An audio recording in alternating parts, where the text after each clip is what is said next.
When you stop drinking alcohol, you can start getting rid of that shame.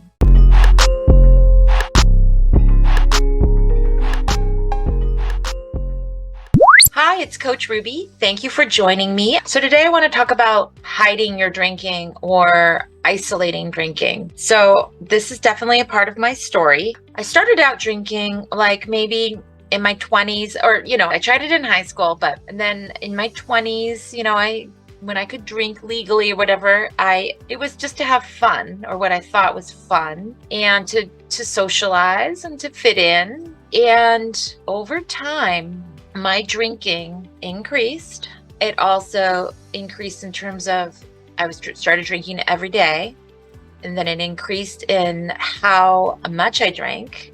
It was maybe 1 or 2 glasses every once in a while when I was meeting friends. Eventually, a few things happened in my life that were pretty traumatic and stressful, and my job got more stressful. I was a single mom. All these kind of factors led me to realize that I wanted to cope with my stress with drinking. This is how I ended up hiding my drinking, because I started to needing stress relief every single day. I didn't want people to know. You know what's so crazy though? I even hid it from myself. If this makes sense, let me explain it to you. I would get off work and say, I'm going to have 1 glass of wine, or I would only really commit to 1. The next thing I knew, I would drink. It was up to 2 bottles a night or more. It was more, probably much more. I would wake up at 2 a.m., 3 a.m. after having passed out, and I would see these empty bottles, empty glasses, or glass, and I would immediately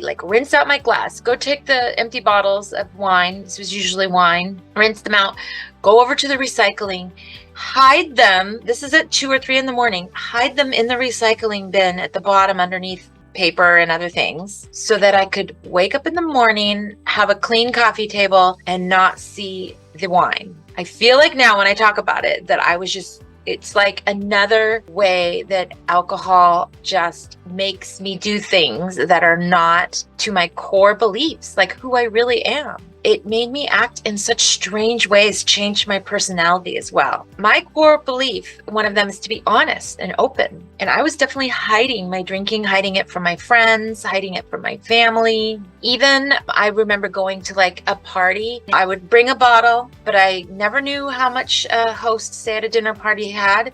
So I would bring a separate bottle and hide it in my backpack. And I kept going over and filling up glasses of wine from my extra bottle. I would hide it everywhere. I never knew when and where I needed it, because when that craving hit, it was so strong.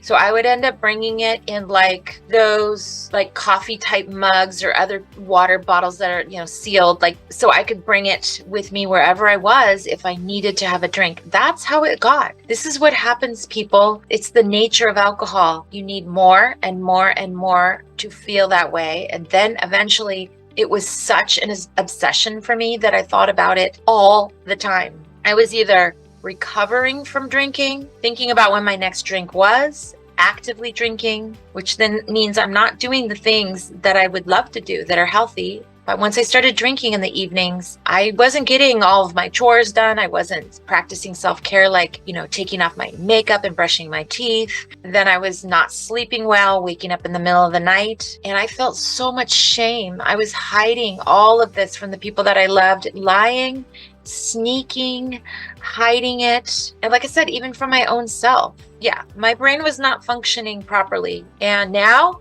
the hope part. I always end with the hope. When you stop drinking alcohol, you can start getting rid of that shame. Talking about it, like me even talking about it right now, it gets rid of the shame. It kills the shame. So if you want to talk to me, you can tell me anything about your drinking. I've probably done something very similar or the same, and you are not alone. It's not your fault. It's alcohol's fault. It's the nature of the poison. And if you're hiding your drinking and isolating drinking, I've been there. You can share. It's a safe place with me. You can share about it. And then once you offload it a little bit, it lightens you up. It truly does.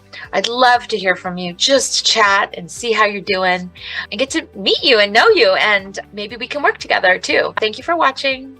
Bye-bye.